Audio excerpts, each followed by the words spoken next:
Senhor Presidente, senhores deputados, em primeiro lugar, gostaria de dizer que é profundamente lamentável constatar a ausência do Governo neste importante debate agendado pelo PSD.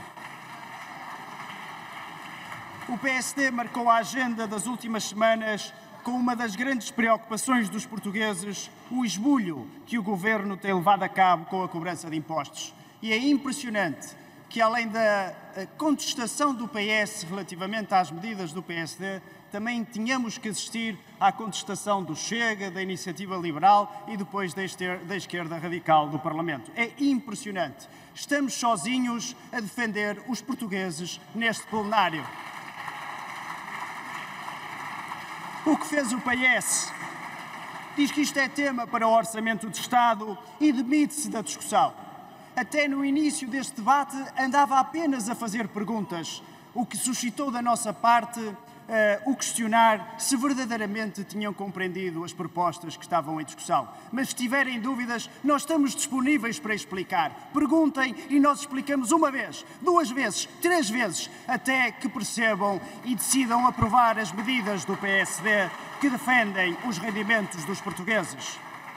Por isso, os senhores vão ter mesmo que hoje votar aqui a redução de 1.200 milhões de IRS em 2023. Eu repito, em 2023. É que isto não é tema para o Orçamento de Estado. E não aceitamos a vossa desculpa do Orçamento de Estado. Não é o Governo que define qual é o calendário do Parlamento. E nós não aceitamos que venham com a desculpa dos cavaleiros orçamentais que gostam de meter no Orçamento para fugir a este debate, que foi aquilo que andaram a fazer, ao ponto de dizerem que o PSD tinha votado contra o Programa de Estabilidade. Senhora deputada Jamila Madeira, o Programa de Estabilidade não é votado pelo Parlamento. Ao menos devia conhecer essa regra, que é uma regra básica do Parlamento e que resulta da lei. Se o PS votar contra as propostas do PSD, quem sofre? Esta é a questão. Quem sofre se a maioria parlamentar votar contra as propostas do PSD? São os portugueses, é a classe média, são as famílias, são as empresas. São esses que sofrem depois de uma carga fiscal máxima em 2022 que atingiu esses máximos históricos que todos conhecemos. As famílias já não sabem como suportar o aumento do custo de vida. O que deveria fazer o Governo? Promover uma política de redistribuição justa, incentivar o funcionamento do elevador social, mas não o faz. Pelo caminho, degradam-se os serviços públicos, mesmo com essa carga fiscal máxima. E o Governo diz que ajuda, que dá, mas dá com uma mão e tira com a outra, e isto é sucessivamente a mesma história. Vejam o que aconteceu com a não atualização dos escalões de IRS em 2022 com base na inflação. Diz o Conselho de Finanças Públicas que o Estado se apropriou de 523 milhões, beneficiou o orçamento em 523 milhões. À custa de quem? Dos portugueses, das famílias, de quem tem rendimentos que são tributados no âmbito do IRS. Disseram que devolveram uma grande parte do excesso de receita arrecadada em 2022 em apoios, mas ficamos a saber também, a semana passada, que dos 1.000 milhões de apoios para as empresas relacionada com os preços do gás, dos 1.000 milhões de euros de apoios que prometeram, gastaram apenas 100 milhões em 2023. É assim que o PS dá. Promete, mas depois não cumpre. O Governo baralha os valores que inscreve no orçamento com os que verdadeiramente executa, diminuindo a transparência da gestão dos dinheiros públicos. No entanto, o país empobrece. Um país onde os salários são baixos e os jovens não conseguem garantir um futuro onde possam ter uma família, a sua habitação e empregos pagos justamente.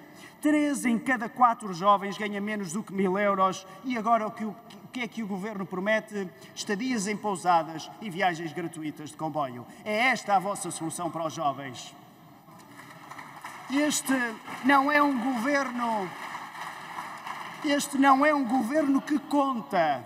É um governo que desconta nos rendimentos dos portugueses e adia os seus sonhos, as suas aspirações. Senhor Presidente, senhores deputados, o PSD apresenta hoje medidas concretas no IRS com vista a diminuir o peso da carga fiscal sobre as famílias. Queremos que sejam devolvidos já 1.200 milhões. Eu digo já em 2023.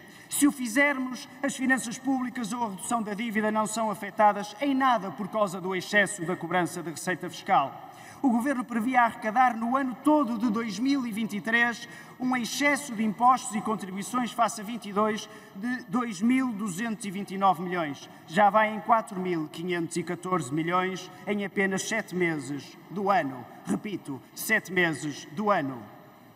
O PS, como se viu, diz que o PSD alterou as suas prioridades. É falso. Repito, é falso. As condições que existiam em janeiro de 2022 eram radicalmente diferentes daquelas que existem hoje. E se os senhores não reconhecem isto, então estão a fazer um debate que tem desonestidade política, porque as condições são totalmente diferentes.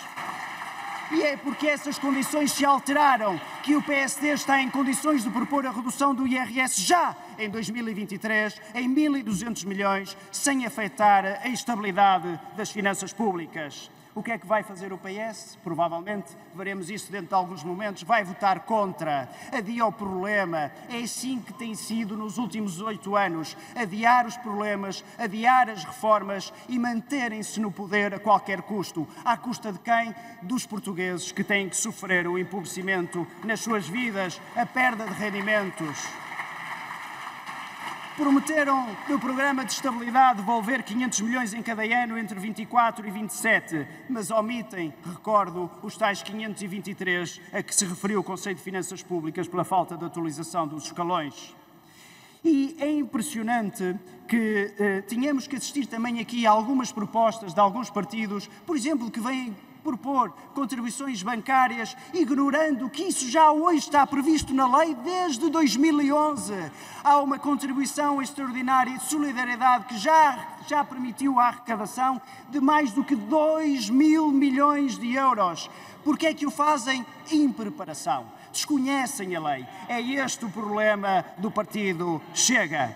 Depois outros partidos propõem aqui uma série de coisas que normalmente propõem sempre porque sabem que vai ser chumbado, como por exemplo ignoram que ainda recentemente o PSD propôs a cobrança das dívidas fiscais, um programa específico para a cobrança das dívidas fiscais que levou a que o LIVRE votasse contra esse programa. E agora vem falar de evasão fiscal e de fuga ao fisco. Senhor deputado, é melhor estudar melhor os temas que estamos a tratar. Se nós não aprovarmos estas medidas, nós estamos a adiar aquilo que as pessoas esperam de nós. E nós temos que dar esta resposta. E já hoje, para terminar, Sr. Presidente, o PSD deu entrada no Parlamento de 2 propostas relacionadas com o ISP, mas não é uma proposta de brincar como aquela que o Chega aqui hoje traz. É uma proposta que obriga o Governo a fazer funcionar automaticamente um mecanismo de compensação do IVA no ISP, porque atualmente o Governo não está a cumprir o funcionamento desse mecanismo. Não é uma qualquer proposta que atira para 2024. Senhores deputados, os portugueses estão a pagar mais impostos, nomeadamente no ISP, em 2023, não é em 2024. Portanto, aquilo que importa hoje perceber é se a maioria do PS vai ou não aprovar a redução do IRS em 2023 e as demais propostas do PSD. E devo dizer, e termino, que os portugueses estão a assistir a este debate e irão registar o vosso comportamento, o comportamento de cada um dos senhores deputados que tem sido cúmplice com o empobrecimento do país a que o Governo tem nos levado a todos. Obrigado.